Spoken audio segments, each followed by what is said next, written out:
বৃদ্ধি, নিম্ন মূল্যস্ফীতি, বৈদেশিক মুদ্রার অবস্থান ভালো, বৈদেশিক খাতের অবস্থা শক্তিশালী, এরকম যে একটা অবস্থা ছিল সেখান থেকে আমরা অনেকখানি সরে এসে আমাদের সামষ্টিক অর্থনৈতিক স্থিতিশীলতাটা নড়বড়ে হয়ে গিয়েছে এবং অর্থনীতির প্রায় সবগুলি সূচকে এখন একটা ক্ষত দেখা দিয়েছে। এবং এই প্রেক্ষিতে আমাদের আশা ছিল যে বাজেটে কিছু পদক্ষেপ থাকবে, বিশেষ করে এখান থেকে যদি দুটি যদি আমরা বিশেষ পদক্ষেপের কথা চিন্তা করি, যেখানে এক্ষুনি পদক্ষেপ নেওয়ার দরকার ছিল এবং সরকারের উপযুক্ত নীতিমালা এবং পদক্ষেপ, সেটি হচ্ছে যে মূল্যস্ফীতি নিয়ন্ত্রণ এবং যে বৈদেশিক মুদ্রার যে রিজার্ভ সেখানে যে তলানির দিকে যাচ্ছে সেটাকে বন্ধ করা এবং অর্থনৈতিক স্থিতিশীলতাকে ফিরিয়ে আনা।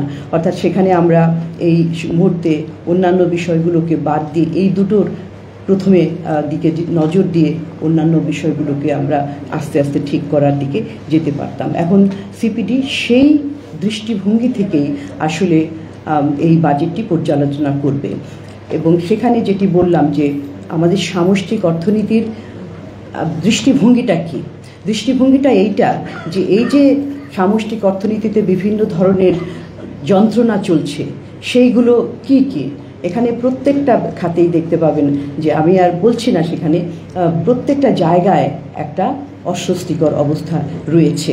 সেটা যদি আমাদের রাজস্ব আহরণ থেকে শুরু করে ব্যয় ব্যবস্থাপনা, নিম্ন ব্যয় করার সক্ষমতাটা, ব্যাংক খাত থেকে ঋণ নেওয়া উচ্চ হারে, ব্যাংকিং খাতের দুরবস্থা, ব্যাংকে লিকুইডিটির তারল্যর সীমিত হয়ে আসা, আমাদের রপ্তানির প্রবৃদ্ধিতে একটা ভোলেটালিটি নিম্ন দিকে, রেমিটেন্স প্রবাহ বাড়ছে না তেমনভাবে, ব্যক্তি খাতের বিনিয়োগ একটা স্থবির অবস্থায় রয়েছে, বৈদেশিক মুদ্রার রিজার্ভ তলানির দিকে যাচ্ছে, আমদানিটাও একটা রেস্ট্রিক্টেড অবস্থায় কমে যাচ্ছে এবং তারপরে হচ্ছে যে আমাদের এক্সচেঞ্জ রেট সেটাও এখন সেটাকে অনেকবার করে ডেপ্রিসিয়েট করা হয়েছে, কারণ এটাকে তুলনীয় অন্যান্য দেশের কারেন্সির সাথে তুলনীয় করা এবং একটা প্রতিযোগিতা সক্ষমতার জন্য সেটাও সেখানে অনেকবার পরিবর্তন করা হয়েছে।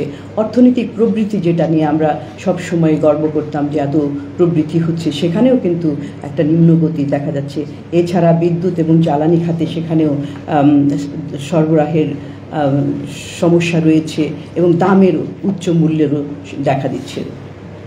এই প্রেক্ষিতে সামষ্টিক অর্থনৈতিক যে কাঠামোটা সেটা বাজেটের কী ধরনের দেখা হয়েছে, যে ম্যাক্রো ইকোনমিক যে ফ্রেমওয়ার্ক যেটা, সেখানে বিভিন্ন অর্থনীতির যে মূল কিছু চলকগুলো সেটা আগামী অর্থ বছরে কীরকমভাবে দেখা হয়েছে। সেখানে যদি আমরা দেখি যে সেখানে প্রায় প্রতিটি চলকের ক্ষেত্রে কিন্তু এমন প্রক্ষেপণ করা হয়েছে 2025 সালের জন্য যে সেগুলো বাস্তবতার সাথে সেগুলোর কোনো সাযুজ্য নেই। যেমন ধরুন জিডিপি প্রবৃদ্ধি 2025 অর্থ বছরে সেটা 6.75 হিসাব করা হয়েছে, অথচ 2024 যেটা কিনা লক্ষ্যমাত্রার শুরুতে ছিল 7.5%, সেটা কিন্তু এখন আমাদের সংশোধিত 2024 বাজেটে সেটা কমিয়ে 5.8 আনা হয়েছে এবং বিভিন্ন আন্তর্জাতিক সংস্থা IMF এবং বিশ্বব্যাংক তারাও তাদের হিসাবের মধ্যে দেখিয়েছে যে আমাদের চলতি অর্থ বছরের জিডিপি প্রবৃদ্ধির হার 5.6, আরেকজন বলেছে 5.7 হবে। সেই প্রেক্ষিতে 6.8 প্রবৃদ্ধির হার অনেকটাই উচ্চাকাঙ্ক্ষী এবং এটা কোথা থেকে আসবে, এটার জন্য তো বিনিয়োগ লাগবে এবং সেই ক্ষেত্রে দেখা যাচ্ছে বিনিয়োগের ক্ষেত্রেও যে প্রক্ষেপণটি করা হয়েছে সেটা কিন্তু অনেকখানি বেশি। আমরা দেখেছি যে গত অর্থ বছরে যে গ্রস টোটাল যে মোট বিনিয়োগের দিকে দেখি, সেখানে সেটাও যে লক্ষ্যমাত্রাটি ছিল সেটা সংশোধিত বাজেটে কমিয়ে 31% করা হয়েছে, সেটা আগামী অর্থ বছরে 33.4% করা হবে আশা করা যাচ্ছে। এবং ব্যক্তি খাতের বিনিয়োগ সবচেয়ে গুরুত্বপূর্ণ, সেখানে দেখা যাচ্ছে যে সেটাও কিন্তু অনেক দিন থেকে আমরা বলছি একটা স্থবির, একটা 24-25% মধ্যে একটা স্থবিরতার মধ্যে রয়েছে। 2024 সেটা প্রাক্কলন করা হয়েছিল 27.4% এবং পরবর্তীতে এসে এটা সংশোধন করে 23.5% করা হয়েছে। সেখান থেকে হঠাৎ উল্লম্পন করে 27%, 27.3% এক বছরের মধ্যে হবে কিভাবে? কোথা থেকে সেটা আসবে সেই বিনিয়োগটা, সেটা কিন্তু আমাদের কাছে বোধগম্য নয়। সেই জন্য এই যে হঠাৎ ড্রামাটিক্যালি একটা ইমপ্রুভমেন্ট হবে, সেটার জন্য কী ধরনের ব্যবস্থা রয়েছে সেটা অর্থনীতির অন্যান্য জায়গায় কিন্তু লক্ষ্য করা যাচ্ছে না। বিশেষ করে বর্তমান সময়ে তো বিনিয়োগের পরিবেশটাই অনেকটা সংকুচিত হয়ে আছে অনেক ধরনের চাপের কারণে। এবং যদি এই প্রবৃদ্ধিটা যদি টাকার অঙ্কে আমরা দেখি, তাহলে কি হবে যে সেখানে 3,43,544 কোটি টাকা বাড়তি লাগবে এই উল্লঙ্ঘনটা করার জন্য। এই টাকার কোথা থেকে আসবে? এবং আরেকটা বিষয় যে আমরা সবসময় বলে থাকি যে বিনিয়োগ এবং প্রবৃদ্ধি, যে ইনক্রিমেন্টাল ক্যাপিটাল আউটপুট রেশিও, যে 1 টাকা মূলধন বিনিয়োগ করে আমরা প্রবৃদ্ধি পাবো কিংবা আউটপুট পাবো, সেখানে এখানে দেখা যাচ্ছে যে 2025-এ এটা 4.9 এটা কমেছে।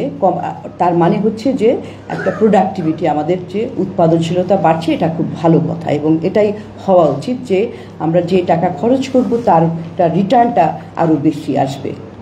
যদি আমরা মনিটারি বিষয়ক যে সূচকগুলো আছে এবং মূল্যস্ফীতির দিকে দেখি, একটু আগেই বললাম যে ব্যক্তি খাতের বিনিয়োগ হবে এত বেশি, এবং বিনিয়োগটা করার জন্য কি আছে যে প্রাইভেট সেক্টরের ক্রেডিট দরকার হবে। প্রাইভেট সেক্টরের যে ঋণ প্রবাহ 2025 অর্থ বছরে 9% এটা প্রাক্কলন করা হয়েছে।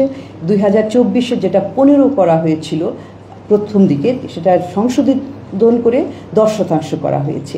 এখন এই যে 9.9% এটা প্রবৃদ্ধিটা হবে, আমরা ইতিমধ্যেই দেখছি যে আসলে সরকার অনেক ব্যক্তি খাতের বিশেষ করে ব্যাংকগুলো থেকে ঋণ নিচ্ছে, এবং তাছাড়া বিনিয়োগের পরিবেশ অনেক দিন থেকেই কিন্তু স্থবির অবস্থায় রয়েছে। এখন এই 9% একটা প্রাক্কলন করা হচ্ছে। এই 9% ঋণ দিয়ে আপনার সেই যে ব্যক্তি খাতের বিনিয়োগ বাড়ানো 27%-এর উপরে, সেটা কতখানি বাস্তবসম্মত সেটা প্রশ্নবিদ্ধ। দ্বিতীয়ত হচ্ছে যে মূল্যস্ফীতির হার 6.5% কিন্তু প্রাক্কলন করা হয়েছে। 2024-এও শুরুতে 6% করা হয়েছিল, সেটাকে বাড়িয়ে 8%-এ বাড়ানো হয়েছে। কিন্তু আমরা জানি যে গত 2 বছর থেকে মূল্যস্ফীতি 9%-এর উপরে। এই গত মাসেও 9.8% ছিল, এবং 10% ছুঁই করে প্রায় সময়। এখন এই আগামী 12 মাসের মধ্যে সেটা কমে যে 6.5% হবে কিভাবে, সেটা কিন্তু বোধগম্য নয়। এবং এটা একটা উচ্চাকাঙ্ক্ষী একটা টার্গেট আমরা বলছি। বহির্খাতের দিকে যদি তাকাই, সেখানে যে প্রাক্কলনগুলো করা হয়েছে, দেখেন যে সেখানে যদি আগের বছরের গতিধারাটা দেখি, তাহলে সেইখানেও এই প্রাক্কলনগুলোতেও কিন্তু ঊর্ধ্বমুখী একটা প্রাক্কলন করা হয়েছে বলে আমরা মনে করছি। বিশেষ করে দেখেন যে এক্সপোর্টের ক্ষেত্রে, রপ্তানির ক্ষেত্রে জুলাই মে পর্যন্ত প্রবৃদ্ধি ছিল 2%। তো এই আগামী অর্থ বছরে 8% প্রবৃদ্ধি ধরা হয়েছে, এবং 2024-এও কিন্তু 8% ধরা হয়েছিল। তো মে পর্যন্ত 2%, বাকি 1 মাসে কিন্তু আরও এটা 8% পূরণ করতে হলে কত গুণ এটা বাড়াতে হবে, এটা সহজেই অনুমেয়। এবং তারপরে আমদানির ক্ষেত্রেও কিন্তু 10% কিন্তু বাড়ানো হয়েছে। 2024-এ সেটা আমরা দেখেছি যে নেতিবাচক ছিল, এবং জুলাই থেকে মার্চ পর্যন্ত চলতি অর্থ বছরে সেখানেও একটা নেতিবাচক 15.4%। নেতিবাচক থেকে ইতিবাচকের হওয়াটা 10% হওয়াটা কিন্তু এটা তো লো বেস থেকে, নেগেটিভ বেস থেকে এটা একটা অনেক বেশি মনে হতে পারে, কিন্তু এটাও কতখানি বাস্তবসম্মত সেটা এবং এটা অ্যাচিভেবল কতখানি সেটাও প্রশ্নবিদ্ধ।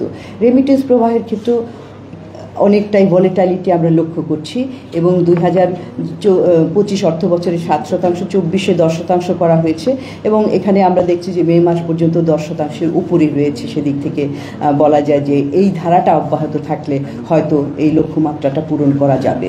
বৈদেশিক মুদ্রা রিজার্ভের ক্ষেত্রে এখানে একটা বিরাট প্রাক্কলন করা হয়েছে। সেটা হচ্ছে যে 2025-এ 32 বিলিয়ন, এটা কিন্তু গ্রস রিজার্ভটা দেখানো হয়েছে। এখানে BBM 6 যেটা IMF-এর হিসাব অনুযায়ী সেখানে কিন্তু সেই রিপোর্টিংটা এখানে নাই। গ্রস হিসাবে 32, কিন্তু আমরা দেখছি যে 5 জুন পর্যন্ত, এই চলতি অর্থ বছরের 5 জুন পর্যন্ত $24.2 বিলিয়ন, অর্থাৎ আগামী অর্থ বছরের পুরোটা জুড়েই ব্যাপক একটা পদক্ষেপ নিতে হবে এই রিজার্ভ বাড়ানোর জন্য। আর একটি বিষয় হচ্ছে যে এখানে এক্সচেঞ্জ রেটটা আগামী অর্থ বছরে 114 টাকা পার ডলার ধরা হয়েছে, অথচ 5 জুন সেটার হিসাব ছিল 117.9 টাকা প্রতি ডলারের জন্য। তো এখন তার মানে হচ্ছে যে টাকা আবার অ্যাপ্রিসিয়েট করার একটা লক্ষ্য দেখা যাচ্ছে যদি 114 টাকা হয়। তো যখন আমরা দেখছি যে ফরেন এক্সচেঞ্জ রিজার্ভ বাড়ানোটা একটা আমাদের মূল লক্ষ্যমাত্রা, সেই সময়ে টাকাকে অ্যাপ্রিসিয়েট করা, টাকার মূল্যমান বাড়ানোর প্রাক্কলনটা আমাদের কাছে বোধগম্য হচ্ছে না। পাবলিক ডেট, সরকারি যে দায় দেনা ঋণ, এটা তো একটা বিরাট চিন্তার বিষয়। আমরা অনেক আলোচনা করেছি, সেটা গবেষণা এবং আমরা ডায়ালগও করেছি আলাদাভাবে। এবং এই যে সরকারের যে দায় দেনাগুলি সেটা বাড়ছে, এবং 2025 অর্থ বছরের যে প্রজেকশন সেটা হচ্ছে যে মোট দেনা জিডিপির অংশ হিসাবে বাড়বে, আরও একটু বাড়বে 38.6%, এবং বাইরের যেটা এক্সটার্নাল বহির ঋণের পরিমাণ সেটাও জিডিপির অনুপাতে আগামী অর্থ বছরে বাড়বে।